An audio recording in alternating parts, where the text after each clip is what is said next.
Gentlemen, I saw your film on the third, Awesome. and I loved it. And I could tell you that I remember I was a kid. I grew up in New Jersey, but my grandmother grew up in Washington Heights, Okay. and I used to go as young, around the neighborhood with Dominicans. Right. Audubon. Right. But here's the thing. I remember I didn't know what you called it. Mm. The music, because it was merengue and Right. salsa. But I remember the Latin boogaloo. I remember the sound of it, loving it. It was quite different. It intrigued me, and then it disappeared. Right. Yeah, exactly. And but I used to go and try to get into the Copacabana when it was on Fifth Avenue. I was young still, but I knew the bouncer, and I just get in. You And mean the old one, the old one on Fifth Avenue around there one on the that east was side. controlled. Right, right, Okay. right. Back then. They used to play it, Really? and then they used to play We couldn't get salsa. in. We couldn't Right, get in. they played the music, and uh, but then it, like you said, it kind of like disappeared, Right. and then it got mostly into salsa. Right. What I wanted to know from you is how did you? This is your first film, correct, Matthew? Yeah, my first feature. Your first feature. Okay, so why did you pick this particular topic Mhm. of all, the Right, films, right. you know? Well, I think it stems a little bit with first my professional background was actually in journalism, um, and I've been working for a while as a freelancer for the New York Times for the Metro section, covering a lot of crime, politics, but mostly dark, depressing stuff. And the music journalism was something I had also been doing simultaneously, writing for magazines like Wax Poetics, which if you're like in the record collecting DJ producer community, that's like the Bible. This magazine, they put out 6 issues a year, and every story is basically about some musician who laid the foundation for modern music and never gets the credit, kind of thing, like Right. through people who are sampling them or just collectors who are being influenced and DJs and everybody. So I wrote an article for them on Johnny Colon, and I had kind of gotten a sense of what the story was there, and it had just been something that had been dancing around in my mind for a few years, having discovered the records, like Right. you said yourself, just becoming curious about it because it's different. It's Right. not your same old Latin music, and it really opened my eyes to the like wealth of Latin music culture and history in New York. And being a native New Yorker, that also really piqued my interest. So I had this desire. I love New York history. I love music history, and for things that I'm passionate about and kind of wanting to get away from the day-to-day grind of the news cycle and all the just depressing stuff we report on in the news, because that's the nature of the news business. This just seemed right for me, and I just decided to start pursuing it. Now, being a filmmaker now, but in the beginning, just starting out and you putting the film together, did you have any help as far as doing it? Not at the Because beginning. not in the beginning. Not in the beginning. I actually did something like a dozen plus interviews or more, almost, before getting anyone else on board. But it wasn't without those other people who did eventually come on board. I could never have made the film. Right. But it took just getting a camera, and I would never do anything this way now. Hopefully, I really don't want to ever do anything this way again because as you said, I learned as I went. I had some experience. I'd interned for the New York Times video department and I picked up a camera when I was in graduate school for journalism. So I had some experience with cameras and stuff. Right. But yeah, it just was kind of one of those things. I said, listen, I got to do this, and I took what little savings I had, bought a camera, bought a little light, a little Toda light, and some audio equipment, and just started bugging these guys, saying, please meet me. And at first it was a challenge at first, but little by little I got, one guy after the other. Then it sort of gave me a little credibility because I could say, I was able to say, okay, I work for the New York Times, this Right. and that. So I work that's how for you Wax. connected. I work for Wax Poetics. Well, Wax Poetics actually connected me with Joe because they had done a big article on Joe a couple years prior, and I even interviewed the guy who wrote that article as well, Oliver Wong, who's in the film. And I thought he was an interesting expert because he lives all the way in California. He has no connection. So I wanted to show that depth of how the music had traveled. But yeah, and then eventually, though, I was introduced to my producer, Elena Martinez, who had worked on From Mambo to Hip Hop. Benny Bonilla, who was one of the band members of Pete Ramirez Orchestra, he introduced me to her. He said, listen, you got to talk to my girl, Elena. She's going to help you. And she worked for City Lore. She still works for City Lore. They're a nonprofit organization that became my fiscal sponsor. And after a few years, eventually we were able to raise some grants together, grant money. So I assume they're pleased with the film? They've been pleased with the film. And there were other people who came on board along the way. What it really took was just, there would be moments where we really didn't think it was going to happen. Right. That, we had a 40-minute rough cut that we showed in Central Park. And we came very close after a year or two after that. We'd done Kickstarter, raised some money on Kickstarter, but nothing else was coming through. I was so ready because I knew we'd never get the money to license everything, all the footage. I said, I'm just going to put it online. And I was so close to just putting it online and saying, the hell with it. Just let it be what it is. And right when that happened, we got a grant from the National Endowment for the Arts to keep the project alive. And the director of the media arts or independent film, I think it was, from National Endowment for the Arts, called me.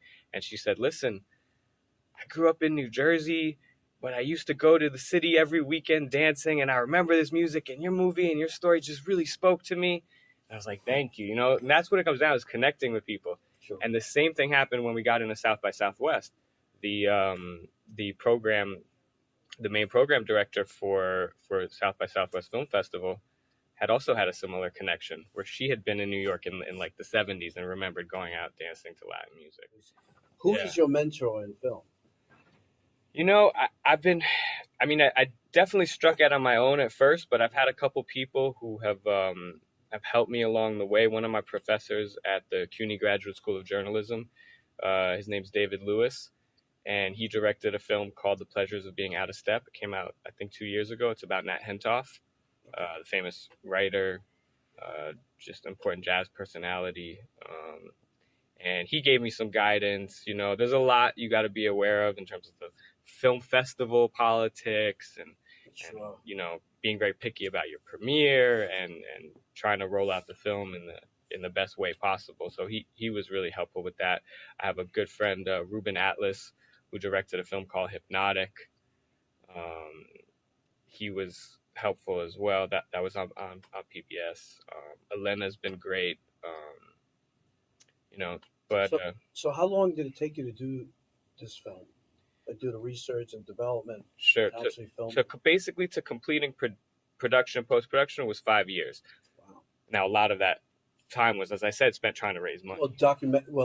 Documentaries, I know this for a fact, take many years. If you want to do it right, it takes many years to accomplish. Yeah, a lot of it was just trying to get the support. And when you're a first-time filmmaker, it's not easy. It's an uphill battle. But when I got Elena on board, we were able to kind of bring the prestige of From Mambo to Hip Hop, tie that in a little bit, saying, hey, look, well, we have someone tied to the project who at least made a full film. And so that helped. Little by little, it was about getting allies and people on board. Joe Bataan, the name, I could never forget that name because I always remember your name. I was young, but when this film came out and your name was, like, Emma, the PR person, first came up to me and said, hey, Antonio, do you mind reviewing the film? And I said, what film? And then she told me about it. And I wanted to know, how did you come up with the title? Did you come up with the title, or maybe Joe did? Yeah, you did. And how did the whole title come out to be? How did you think that would swing it? It just it became kind of obvious. We had terrible titles to start off with, like Boogaloo to Salsa was the first one, and I hate that so bad. But thank God we didn't go with that, because that's been done. That blah blah blah to blah blah blah. But it just became obvious because I kept trying to tell people about the project, and they'd be like, "What's Boogaloo? What's Latin Boogaloo?" And I'd be like, you know that song, oh, baby, I like it like that. Because everybody heard the Tito Nieves version because it was a Burger King commercial. So everybody knows that song. Sure. So after saying that like 100 times to kind of make people aware of what this whole thing was about, it just kind of clicked one day. I was like, I like it like that. well, really the story we're telling is about a community that, you know, took to this sound, so we like it like that. It attracted Simple, it, but but you know what attracted me, and it brought back memories too. yeah. Because I remember the whole lingo, and it was Yeah. just a fantastic film. Joe, how did you get into this whole? Did you feel good about it, about the whole filmmaking process? And No, not at all. When Matthew called me, of course I wanted to question him. I said, I was a young kid, I said, well, what's he talking about? So first of all, I'm in the adage of growing up, and it's a title of my book that I'm writing, Streetology, right? Survival of this business in 50 years. So I already have a protective shield when people come to me and approach me about anything that I do or information. That's the way we grew up, right? He might probably wouldn't understand it, but that was a code of us in the streets. And being exploited for so long in this business, we are naturally protective when anybody comes to us and says, hey, we want to do this. And they talk big bullshit, right? Fania did that to me. South Soul did that to me. You name it. All down the line, somebody always had ulterior motives. So a few years prior to him calling me, they had this segment that they put on Channel 13, Latin music. USA. Yeah, USA. So they came from England and they made a big hubbub about it. And of course, I've always been on the outskirts of Fania because I was a rebel and I'm the first artist to ever leave them, all right, because of business situation. And during that time, there was an attempt to assassinate me by music, by taking my records off the radio and, oh, he's a rebel, let's get rid of his ass because he's only a bad influence on the other musicians, all right? So having all this in my mind and knowing that I was by myself and I only had me without financial backup to go against these big Mongols, I fought the only way I knew, Streetology. And I started my own label and I did all that and I was able to survive and prove that it wasn't the label that made Joe Bataan, it was my aggressiveness. sure, So when he approached me, and I had just done a documentary for Channel 13, and they edited the shit out of me. It took out everything that I said because I was still in that category of being revengeful right. for what had happened to me, not knowing that I was crying in my own beer. But I had to make sure that this guy wasn't coming with the same approach. And I told him, I sort of told him the same way I did when I was a kid, when we was little miniature gangsters. I said, hey, don't waste my time, brother, and interviewing me, and then you cut out everything that I said. If you're not going to tell the truth, don't bother me. And I told him point blank I was serious. And he assured me, and I listened to him for a while, but of course I still had my doubts. He says, I'm going to tell the truth, and this is why. And I told him what happened with Channel 13. They put it out, and nobody really told the truth. They were sort of like scared. I was amazed at some of the things that they were saying. All these artists that were involved would not tell the truth. They were making excuses. You know what I'm saying? Get the hell out of here. This is criminal. I think I think it might have been because back in your day, it was like survival, Yeah, true. and there was a lot of, I believe, a lot of jealousy Oh, between yes.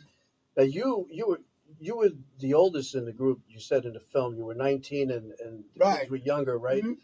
But then you had the older music people that Right. you came with out the sound, and I think they were very jealous of you. Oh, definitely. But I They like wanted to to, do it. in their sense, most likely in their minds, they just wanted to ruin you and get you out of the picture, get you all out of the picture, so they It's could the same continue. people that asked me to help them, and Right. I went out to help them, asked for this meeting.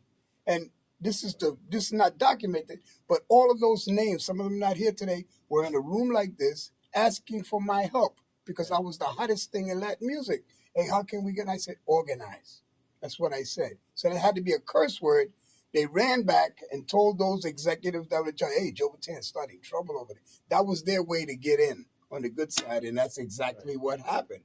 So they got rid of me, and they said, well, we don't need him. And then Sasa sort of approached, and then all of the radio, everybody else said, yeah, okay, we don't need it. Let's keep it pure, Let's not let these young cats get into it. And, of course, the music didn't help by some of the artists because they were playing a lot of the stuff turned to bubblegum.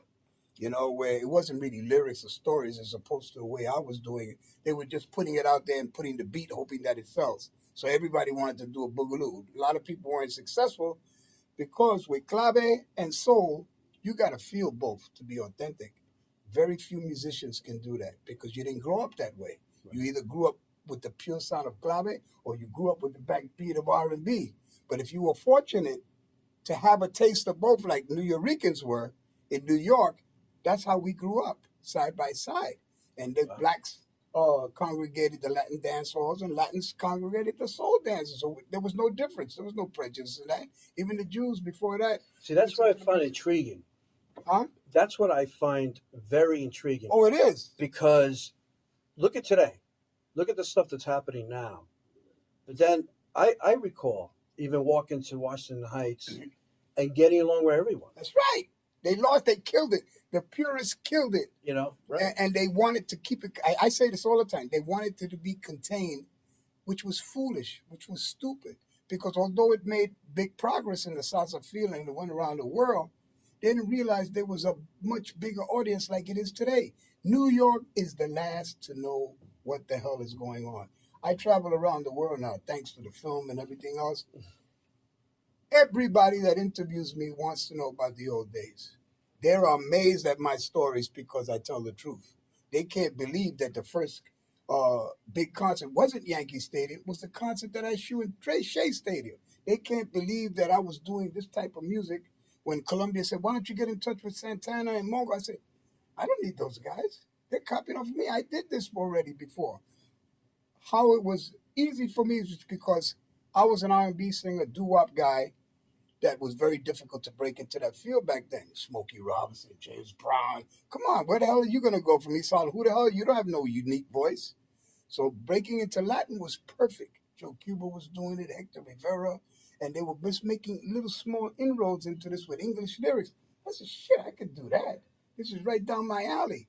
And it was not difficult for me to make that transition to do this type of music. So when they thought about it being new, the only difference for the boogaloo that people were playing, what I played was my lyrics. Right. How did you learn? Did you go to school? No, I went to jail. Okay, but how did you? Because it's funny, but my mentor Ted Kochev, who grew up a filmmaker in Toronto, he's 84 now. He did movies like First Blood and so on, but he never went to film school. Okay, that's how I feel now about film. Right, and he had to leave Canada to go to London. He picked London because at that time they were starting to boom television, film, and theater. So exactly. And he learned everything. Same story is true with me. I came out here like I'm self-taught musician. I learned how to sing before I knew theory. So my ear training was a natural progression of listening to sounds and airwaves and developing the sound, not knowing the connotation for these things that I was developing with my ear with kids. So by trial and error, this a cappella stuff that I was doing, I already knew how to arrange mentally before I knew anything about a note. And I knew nothing about Latin music. It was only because this guy threw me out of a rehearsal, and I promised him, I said, well, I'll kick your ass. I said, I'm going to show you one day that I'm going to start a band. And that's exactly, it's a Cinderella story that this is what I want to project on film because that's my next project. After him showing me what's happening in film, I think he's behind because he should be on project 2. Well, I'm already thinking, I know something is going to happen. I don't know what's going to happen, but I'm going to get my story on the screen. That's on my bucket list. I had some offers. I don't need any cameras. I'll tell you how. I need financial backing. Do a book. And the book leads to a film. That's what a lazy ass. I got 20 pages after 20 years. Hey, I gave you your whole transcript. Remember? The person you didn't believe in, Mathew. Right. So now he comes along. I told him this a long time ago. And then now, what do you think of Mathew now? Like, I'm just curious. Like, I think Mathew did a great job, but he's making the one mistake that I did and a lot of artists have done. Savannah Band did it when they had one of the biggest records out. They waited too long to come back with the second project. Get me wrong. To bust a record, you need 8 weeks of solid saturation. Same thing with film. That's how people put out films at different times of the year. Once you ride the momentum, you got to capitalize on it. If you don't, it may never come back again. You know, he's going to capitalize on it. How? International. Okay. If now he wakes And up full from what I'm disclosure, I telling am him working now, on other things. I'm always I know. on He his just ass. wants me to make But- this film, but- which I'm into, man. I'm into. But But we gotta I'm get gonna the do it. money. If I'm you good. do the We gotta get history the of money. the Latin boogaloo, like it's look, you even said that it's ignited your career, right? And Mhm. you're traveling all over, and you're teaching, you're doing music, you're playing music all over the country. Well, obviously, in other countries, that music is wanted. They love it. Yeah, I They see it. crave for it. So that film is going to be craved. So I think that is a way, to get your film out there. I'm sorry. I'm And work at- 73. I know. I can't wait around. He's young. You see, No, he's I mean, don't get me wrong. I got the energy, but I know time is of the essence. But you know what it is when it comes to the film industry, and he knows this. He needs to get it out there, and how does he do that? He hits film festivals, and then it's a way of showing your film and getting, and you hope what you do is you hope that a distribution company comes along, sees the film, and goes, "I want this." I agree with you, but I'm not of that mode. I know. I'm a different mode person. I make things that nobody ever gave Joe Bataan anything. I had to go and get it. Sure. And that's the aggressiveness. Joe's The my shortest inspiration. distance His between 2 energy points is is a inspiration. straight line. So I don't want to deviate. I don't got time to deviate. Or I You'll want to go see get if it. I'm going for it. I don't know how it's going to happen, but the trust with the God, if he wants this to happen, it's going to happen. And I want to do this before I die. I understand That's it. that. You know? Of So, course. when I told him, and anything that I can do to project this, I'm going to do. And I do it through social media. I already got I offers. think you're doing it now because Yeah, you're right. your name alone is what sparked me Okay. to go watch that film. Just so you know. Okay, great. And I was young then, but I knew your name. I saw the albums. I knew your name. My father was Cuban. All right. He passed away in August, and he knew your name. He mentioned, and I go, "What that?" And this is like in the younger years. I want to sound arrogant, but my story needs to be put on the shelves of schools of every youngster that has aspirations of doing something that didn't have a chance. When we grew up, the only way to make it in this business was to become an athlete or an entertainer. We never thought about college. That was out of the questions. I couldn't afford a piano. So this story, because we sit on history, we tend to lose. Right? If we don't talk about it and we don't project it to the offspring, look what's happening to the music industry. All of these youngsters are copying old songs that old guys did. Bullshit. Where's their creativity? I hate They to say don't have this, no chance to but- do it. Radio is shit. but that's what they do in film. And the reason why they do this in film in big studios is because it's less of a risk and it Okay. makes money. Right. That's why people do sequels and they go do Star Wars again, and There's enough remakes. How many percentage make it? or they go to a book that's the bestseller, I've seen them all. New York bestseller, and they try to expand on it. I grew up on TCM. That's all I look at. So So I've been watching since the 20s. But I have these talks with filmmakers all the time, Mhm. and they agree with me. What I understand. happened to being creative and coming up with something new? I mean, look at all these cop shows and so on. Right. Continues on, and nobody comes with something unique. You came with a film that nobody has done and is unique. One of the things that makes me proud about this film, especially, with everything you hear now about just, Hollywood and lack of diversity, I'm very proud to have made a film predominantly about people of color. And I think those stories need to be told, because, especially from the Latino perspective, because we're left off the map in terms of the American experience. And the point I really stress, and people ask me, what do you want people to take away from this? That this music is not just Latin music, it's American music. This music was made here, was made by the influences of cultures here. And it deserves a place alongside rock, alongside jazz, all these styles of music, Latin boogaloo was a part of that experience. They never had a category for Latin soul. I mean, how do you pass by that? I mean, I'm not arrogant. Everybody wants to be mentioned. But I see the politics that's involved. Everybody got on the board, and I'm going to nominate this for years. I mean, people that came into this business as a result of what we were doing back then. They weren't even thinking of having it. Smokey Robinson is the one premier guy that's responsible for this Latin boogaloo. And he don't even know because his earlier songs were cha-chas and with English lyrics, but he had no name for it. Mary Wells did his songs and stuff like that. So all this history needs to be researched and put in the schools so that kids can know that they have a chance to do something and they can study their history. But if you have nothing, if you didn't do this film, this probably would have been lost for years. Right, but see, that's where I believe that there's a destiny here. There's something here. I hope so. And you launch something, and you could change things. And you, because of your experience in the music business, you're a legend, and you know that. And people look at you as a legend. You know, obviously, when I saw the film, not to take Johnny Colon away, but I noticed there was a big difference between when he got on stage and you got on stage. That was on purpose. When you got on stage, there was more movement out there. You know, and I just, not to take away from him, Johnny's, you know, I idolize him too. Everything that everyone's done, I think, is a part of history. I think that that whole community that they came out of was so rich with talent. Yeah, and it's been kind of unrecognized, and then I felt like that was a shame, and that needed to be that film, you know, and take that era, because I was just as much shocked as he was when he approached me. He says, "Well, no, I want to do about the boogaloo," and I said, "Hey, this guy he's pinpointing it.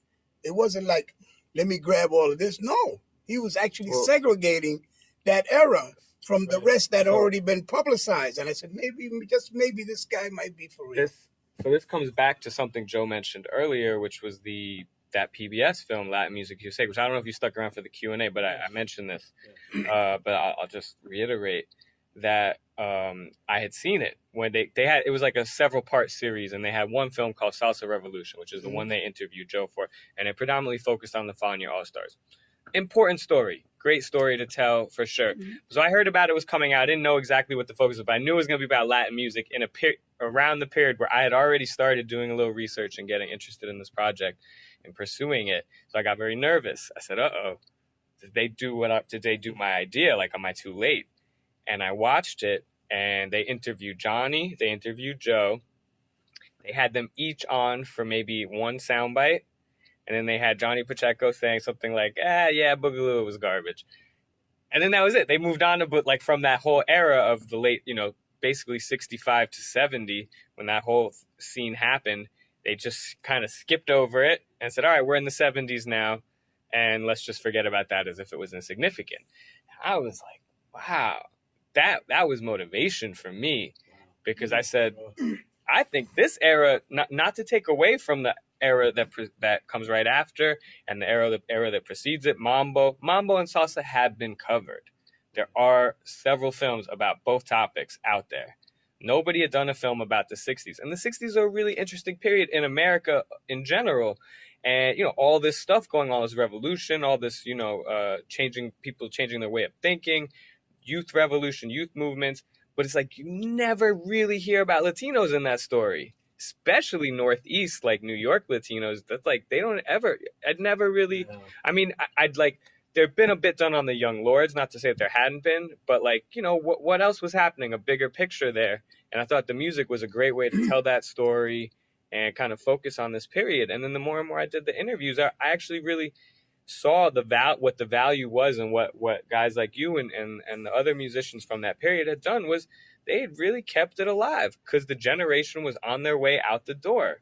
The generation of young Latinos growing up in New York, everyone kept saying this to me. It was like, it was my parents' music. It was corny until I heard, Bang Bang, or I heard I Like It, or I listened to Joe Batan's music. It was like that all of a sudden said, wow, like I can relate to this. It represents me. They took pride in it.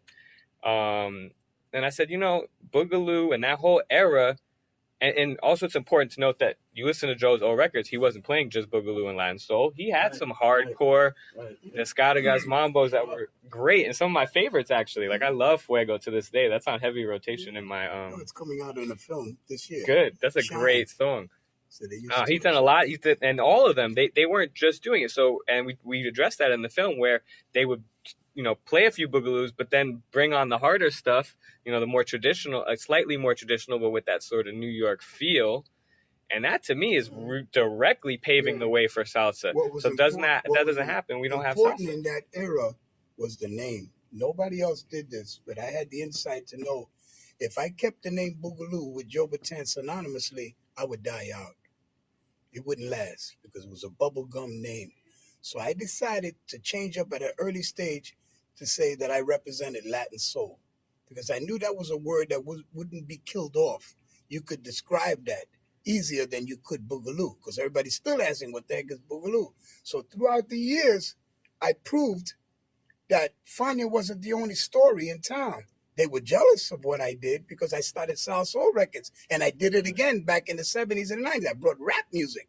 I just put the cowbell into soul, and it was Sal Soul, which meant salsa soul. Never got the credit. People try to take the credit. It's only now that people realize that I coined the name and it was mine and I started it. But what I did was, because I kept that name Latin Soul, and I even told him, I said, I don't want to be known as a Boogaloo artist. You see, that kept me alive until today because it opened up a broader spectrum for Joe Bataan to operate worldwide. So what's your future look like? Boy, there's no telling. I mean, as soon as I get off the plane, somebody's calling me. It's scary. Playing now more than I had hoped to. And it's so busy that it's not allowing me time to do the things that are on my bucket list. The book, Streetology, the film that I want to bring to screen. I don't need any cameras. I'm past that. I'm past people. I got thousands of people coming up to me. I want to do a documentary. I'm past that. And also somebody threw this at South by Southwest, and I didn't think of it any other before. But now my mind is thinking like a director, right? He said, TV series. And I said, holy shit. They would blow this wall off the damn era if the TV series, give me 3 episodes. Give me a trailer to put out the Boogaloo story for an hour. Get some actors to reproduce that scene and how it was and see where it would go. I see that. Like a Dirty Dancing type? Yeah, but what's that show that became very popular that they did with the oldies? And it was on Channel 5. They used to do old songs, and it was a big hit, biggest TV show. Yeah, I'm trying to remember it. It was. The Boogaloo story would do the same because nobody knows. Yeah, nobody, as they touch Grease, they touch the West Side Story, but nobody has touched the Boogaloo stories.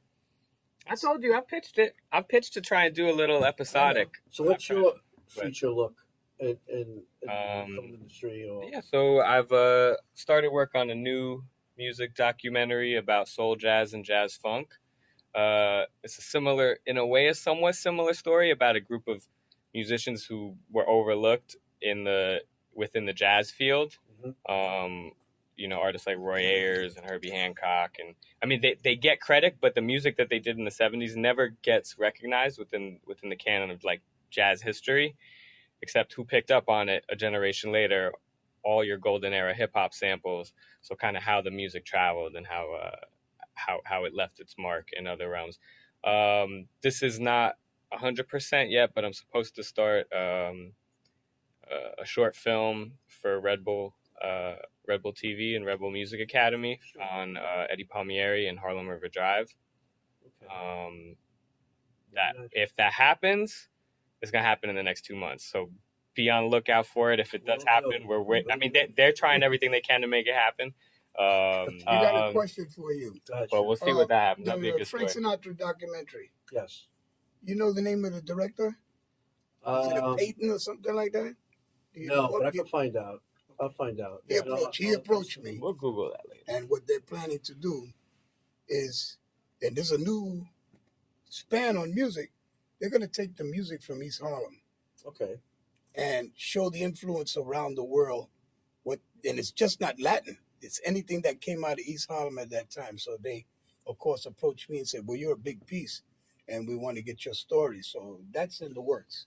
But he told me the name of the director, but I don't remember. I know he said what you do is you contact your PR person. The PR person talks to the other PR person, and that's how you get Okay. you know, and say, But hey, along the lines of some of the stuff Joe's been saying, I am also trying to pursue like doing sort of an episodic, maybe starting off as just like a web series at first, but getting actors telling some of these stories in a narrative that's a good idea. form and just starting it that way. So Joe, don't worry, I'm pursuing. I'm interested. I promise. How come is John? Because I noticed that Johnny didn't go to the. He was gonna come. He wasn't feeling so great, so but And he's good. He's yeah, actually starting his school. I'm going to be honest with you because nobody's going to tell you, and I'm the honest guy.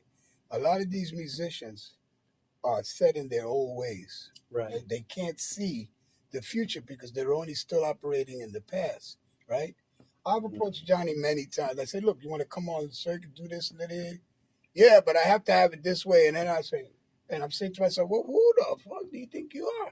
It's not like that. You got to get up off your ass and you got to do so. People don't remember the last thing you did. They want to know what you're doing now. So that's the problem with a lot of these guys. They can't think past what they did and accomplish. Could be they don't want change. Yeah, No, and true. look, Comfortable. he has other pursuits. He's actually Right. starting his school again, Okay. and that's where his passion is. So I respect what he's He doing. wants to teach. He wants to teach youngsters. That's what what he did for Sure. 30, 40 years. So he's Sure. actually in the process now of raising money to start his school again, and they're gonna I think start in the Lower East Side. So I think he's doing good stuff. You know, Joe, just everybody has their different drives and passions. You know. Joe, you even mentioned that the youngsters today are not very creative. They like doing things, singing, and using the old stuff, the music, and they don't know how to allow them to create because maybe they think that's their key to doing success, but it's not because it's making the music stay stagnant. When our day we had competition, I wanted to know what Right. Johnny Colon was doing, Joe Cuba, because I was going to bust their butts in doing something better. So there was that competition that was good for the business. You know, it's just like film when you had a lot of films that were coming out. Wow, I got a choice of 10 films as opposed to there's only one picture good worth seeing this year, you know? Well, maybe that's something that you could also work on too. True. It's changing uh, the way young people are thinking now, and Trying. and no, come up with an idea like an agent or manager type, and change the way they do things, and so they could be creative and get and market and use this film. Well, we're also very interested in using the film for educational purposes. We've been to Rutgers where we showed it to students. I've done something with Columbia University already. We're getting a lot of universities reaching out Musical. as well. Broadway. There's a lot of people that have talked about that too. I'm just Broadway, you know it Yeah. because it's music. Yeah. It's Oh, it would history. lend itself very well Look to at it. this. Let me tell you something. My friends are the original Jersey Boys. Oh, really? Yeah, all four of them. And now they created afterwards, after 5 years of their run, and I think the last one was Robert Spencer, who lasted 6 years. Right. They got together and they created their own band called the Midtown Men. Okay. If you go to midtownmen.com, right, you see the original Jersey Boys. And they travel all over the United States, and they got their own thing going, And that's what I'm trying. And how do they generate? They market themselves through the Jersey Boys musical, which made a lot of money and still making a lot of money to this day. Who would have known that it would have made money? Because nobody knows it when it comes to theater. True. So Well, the music was good. right. And it was an era that everybody had heard of. And it didn't matter whether you were black, white, or what. You enjoyed that music because you recognize it. You see, so that's But the here's difference. the thing. In Europe, Okay. the Latin boogaloo is known. Right. No, you're right. And Europe is huge, and the United States, believe it or not, this film I think is gonna I think the younger generation do not know what the music is. But see, But- you could say that. But A lot of people that we're involved with can't think past New York. right. That's not my But- fault. I but- can't wait but here's- if a guy can't see international. But here's the thing. To the youngsters now, when they hear that music, it might be brand new. It'll be brand new Right. to them, It is. and then bam, Right. they love it. No, and speaking of Europe, we've done very well. We've sold out in London. We've sold out in Barcelona. We sold out in Germany. I mean, the movie, it surprises me. We went to a screening in London. There wasn't a single Latino in the audience. And I was like, wow, I've never been to a screening of this film without one Latino here. It's So, past that. and it's cool, and that was cool. And then they had an after party for the film in London, and some pretty like legendary British DJs were spinning, and they were doing this dance, Northern Soul. Yes. So there's like a London version of Northern Soul dance, and they've been telling me we've been playing these Latin Soul and Boogaloo records since the '80s, and here they were doing this Northern Soul style dance. I had never seen it in person before. I'd seen some videos, and it's sort of this funky hopping thing that they do, but it looks nothing like salsa, nothing like Latin music. But they were getting down, and I was like, wow, like this is cool to see how the music's traveling. Names for this music. It was acid rock. Acid jazz is what it is. Yeah, acid jazz. I was on that label, so I know. And that's what I say, that there's an interest worldwide. So how long do you wait for somebody to wake up or before it dies out? Well, it died out. Even in Colombia, South America, I just came back. Let me ask you a question. In New York City, the Latin Boogaloo, what happened to your career after the Latin Boogaloo died out? Did it continue? No, I went on to another career. You went on to another career? I did soul and I did Latin, but I still called it Latin soul. You know his rap album? Soul Records. Right. Do you know about his rap album? Then I did a rap album. Everybody told me I was crazy. I did the first rap record. I'm the one that did competing with Sugar Hill Gang. Really? Rappo Clappo. 3 million records I sold. In Europe, I am known as the premier rap artist that started it. Wow. This man, a lot of my story has never been he'll adapt. Black magazines never gave me credit. Vibe never gave me credit. They passed by because they said, well, Latino, they're not with this hip hop thing. They took other. There was another guy, Sound Machine, that did a rap record. They never even discussed a big record on KTU. But that's how the prejudices of this industry was at that time. Right, if you weren't through this or you weren't here, people still finding out that I'm part black. So now, News One calls me Joe. People don't know that you're part black. What the hell is the difference? The only ones that knew were the Smithsonian. When they honored me, it was the Latinos, Black History Month, and the Asian community. And they put my portrait up in the museum. That was a thrill of my life. Right. But they realized and said that I was a bridge connecting all of these nationalities to this day. And that's what I wanted to do all along. I want to look in my audience and you don't know who's coming to see Joe Bataan. Don't say that it's just Latinos. It could be anybody off the street from 9 to 90. I couldn't stand it. I was stereotyped all my life. Italian. Yeah, okay. I'm not. Look at that. Yeah, see, I know. Yeah. Cuban, Dominican. Yeah. People actually got upset when they found out that I was a Latino. They got upset. Well, people always want to put you in a box. And that's what's beautiful about this sound. And I just think cultural hybridity, whether or not that's a word, I don't know, but it's a beautiful thing. I think just cultures coming together. We need to stop being so divisive. True. I think and we do it in our music, we do it in our culture, and what's special about America, what's special about a place like New York is still trying to get that together. Things can come together, in California, in the 60s, I played with Ray Barretto, and I couldn't understand why half of the audience was on one side in the Palladium, the other half was over here. So every time I played a Latin song, they would get up to dance. Then when I would play a low ride, a slow jam, they would get up to dance. It took me all these years to figure out, and I thought they were all the same because they all looked the same, that there was a division in the music and in the culture.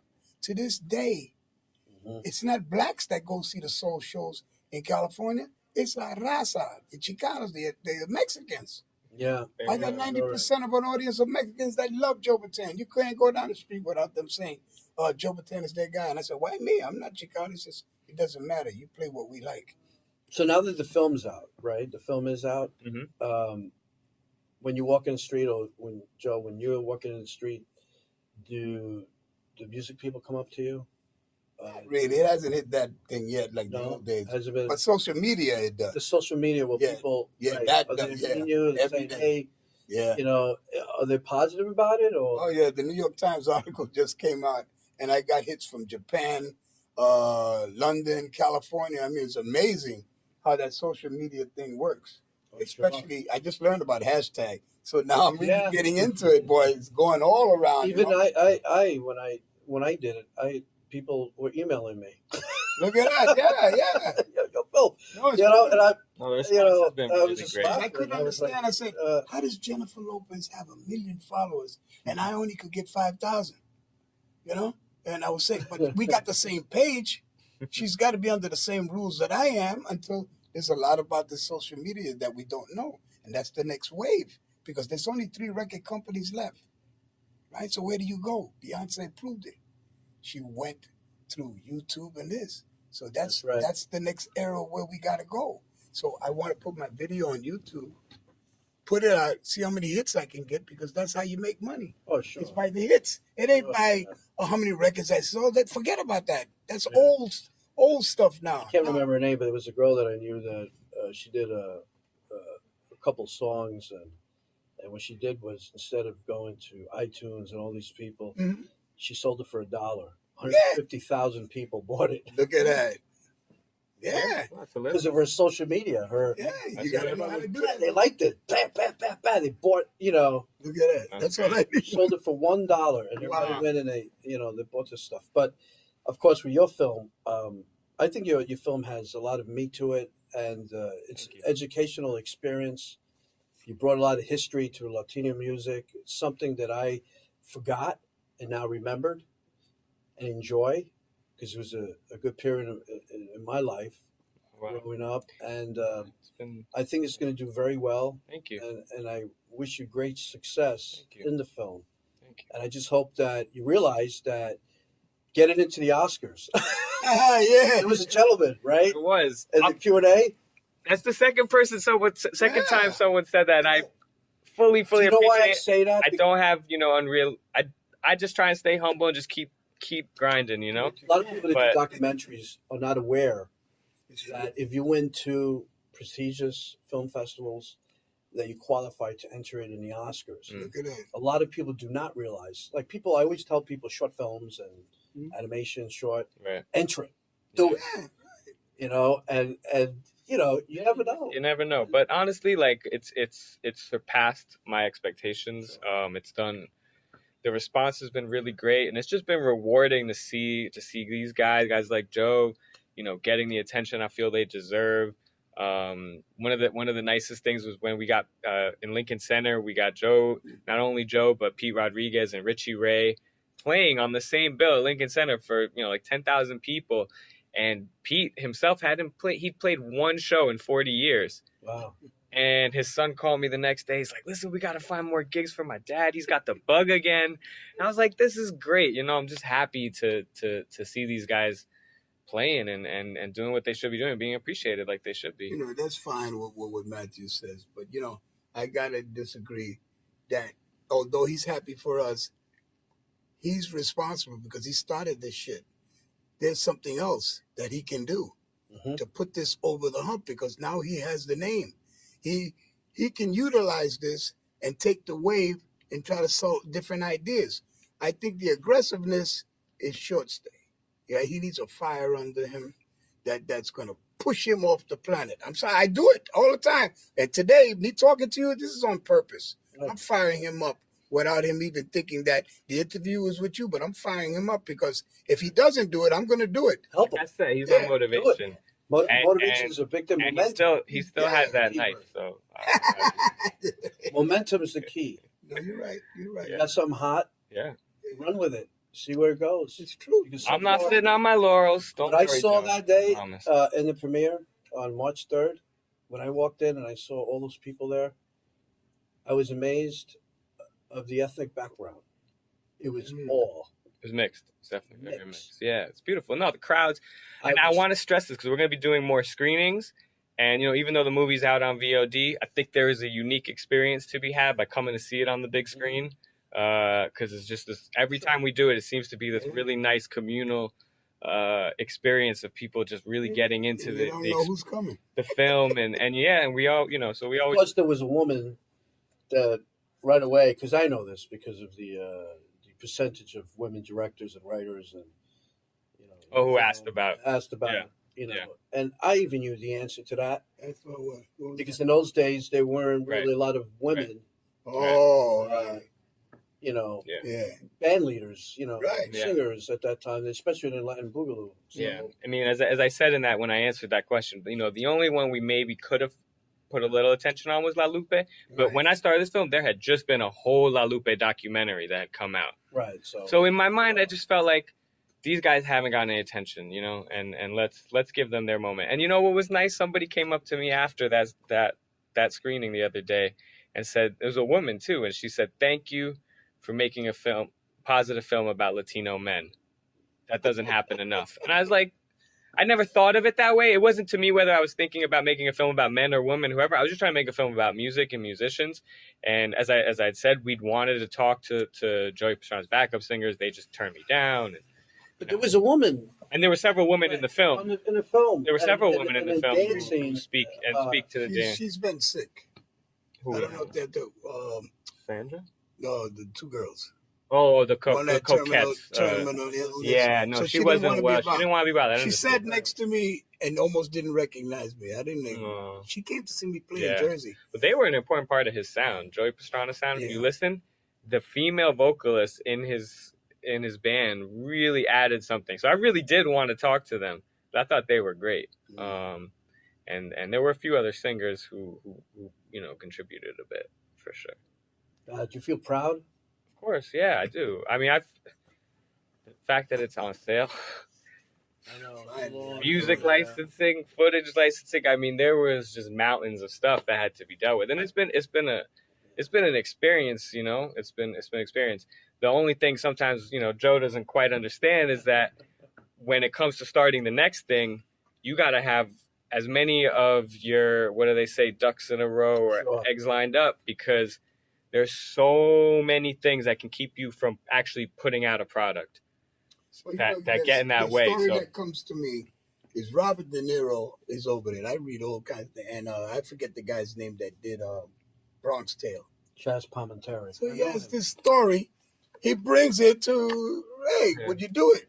That's it. Yeah. Well, we Those the things movie or the musical? The movie. He's doing a musical now. Look at that. So he hasn't given up. And this guy he used to sing on the streets up there in Belmont because he sang with some of the guys that I used to know. You know, just like Danny DeVito. I didn't know that they did all that stuff doing that. Well, they knew each other, and I think, you know, he read the script and he liked it, but he only would do it if he was a supporting actor, not a main actor. De Niro. Oh, okay. All right. That's what you saw him, you know, as the bus, yeah. Well, we really like the idea of doing an episodic, you know, something to push this story forward. I think there's a wealth of material that we could, because there's so many stories that didn't quite fit in the context of a documentary that kind of, you need to keep it moving, you know, and keep the audience engaged while not, you know, getting too bogged down in certain details. But in a narrative format, we could really get into some of the more personal stories that I've heard along the way. And Joe in particular has quite a lot of stories. Very, very. And there will be some DVD extras also in the DVD when it comes out. Which that I heard in the question and answer that you were launching the music too for the soundtrack as well. And that's a plus too. Yeah. So I mean, not a lot of people could do that or have the power to do that. In a documentary, really, I mean. Yeah. Because yours is a music documentary. It'll help, and we hope everyone will, you know, go out and pick up the film, pick up the soundtrack, pick up the DVD, the T-shirt, whatever, you know. Is if they want to, you know, support us, it's more than appreciated, of course. Well, I thank you for this beautiful interview. You guys are wonderful, and the film is great. Thank you so much. And wonderful. And Joe, you're young. You have a long time, you know. Good, yeah. When's your next show in the name of Brooklyn College? Well, I'm going to Texas, and then I'll be in Philadelphia. That's going to be big. Oh, yeah, we're doing our Philly premiere. NPR and World Cafe is in back WXP. And they're going to let everybody in free in Philadelphia. So I expect a turnout like Lincoln Center. It's going to be the everybody's going to be downtown. Latinos like to get dressed up and come down to the Prince Theater and see a free show. So that's going to be big. Wow, we have some Canada stuff coming up. So eventually, because of the film, and what I'm doing simultaneous, because it wasn't an accident. It was sort of like in my plan also, but it's working out the way I envisioned it, you know, and something is going to pop. I just know it. I just know something. I always learned, a business associate of mine said to me once, Antonio, nothing happens by accident. Okay. Here you go. You can make it happen. You can make it happen. That's right. You know, look, when my first film, you're around. You're an expert of it. It's launching both your careers. It's relaunching your career, right? And your career is launching sky high. Your next film, You know, it's up to you what you Yeah. do on it. But Yeah. this film is going to help your next film. I That's believe. right. That's what No, I I say. hope so. And I want to pursue different things besides music. But sometimes when it comes to the music, it's like you can't wait around. Sure.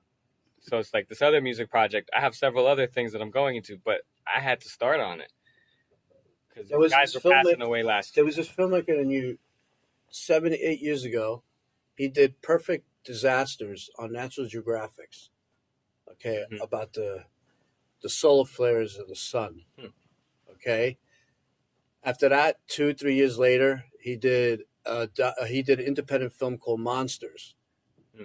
and the budget was like $500,000, but it made a lot of money. Hmm. So his next film was Godzilla. Wow, get out of town. Now Bro. Look at that. he was hired to do Rogue One, Wow. Star Wars. His name Get out. Garth Edwards. Get out of here. So That's use that as a leverage Yeah. Look that at that. it's not impossible. No. It is possible. Yeah. And it's all about passion, and Yeah. love, and love in film, and you could restart. You restarted your career. You're going all over the country, do what you love to World. do, Mhm. you know, and bond together and work together. Thank you. No, Pleasure, he's and my confidant now. Yeah. yeah, He talks to me like he's That's another good, father you know? for me too. Yeah. A lot. I've been blessed to Yeah. I have extended family now. Well, when I was a youngster, I was hoping that there would be somebody there for me, and all the things that you always want to look up to somebody. I had some people fortunate in my life, like a priest that got me back into school after I was kicked out, things like that. Sure. It's very important. So I would figure he needs the same thing. Whether he wants it or not, I was going to give it to him anyway.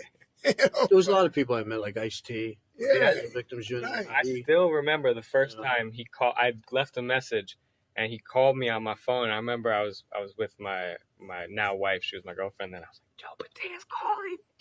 Joe Batan's. And now it's like I'm like, Joe's calling me again. I'm just kidding. Complaining. I told my publicist, she's Cuban, that I was interviewing you both, and she goes, Joe Patan, oh my God.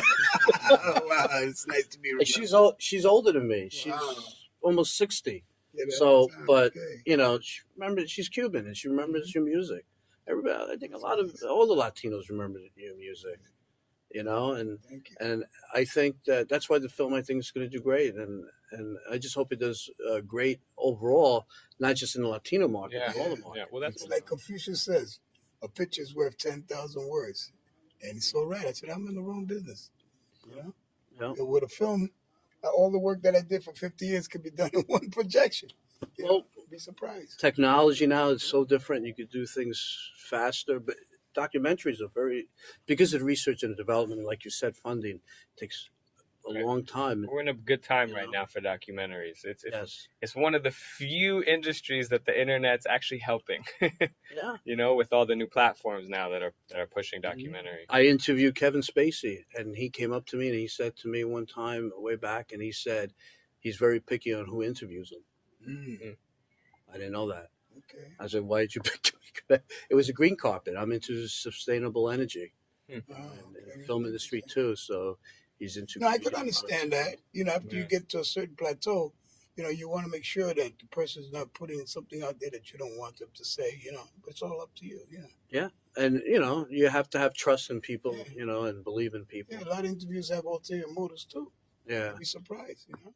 Well, I thank you for this beautiful interview. Oh, You thank guys you. are wonderful, and the film is great Thank you so much. Thank you so much. and wonderful. And